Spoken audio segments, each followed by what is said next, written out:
এসআইআর-এ ৭ নম্বর form জমা নিয়ে বিক্ষোভ হাওড়াতেও।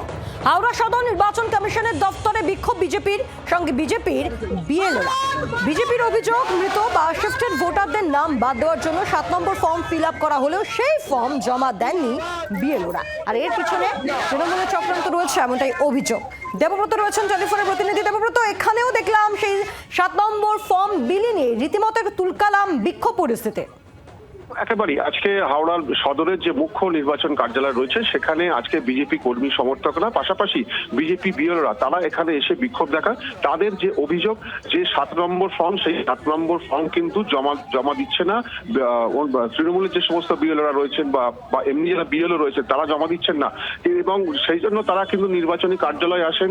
সেখানে এআরও তারা দেখা পাননি এবং কোনো নির্বাচন আধিকারিকদের তারা দেখা পাননি, এবং যার ফলে কিন্তু তারা ক্ষোভে ফেটে পড়েন এবং সেখানে সেই অফিসের সামনে বসে একেবারে তারা বিক্ষোভ দিতে থাকেন, তারা স্লোগান দিতে থাকেন।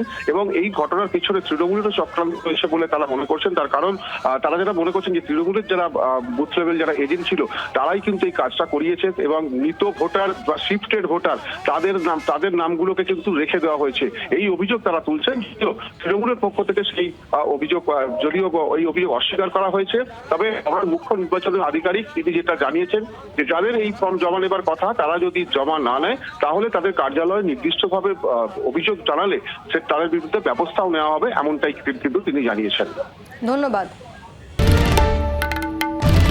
বাংলার আওয়াজ, বাঙালির আবেগ, জি 24 ঘন্টা।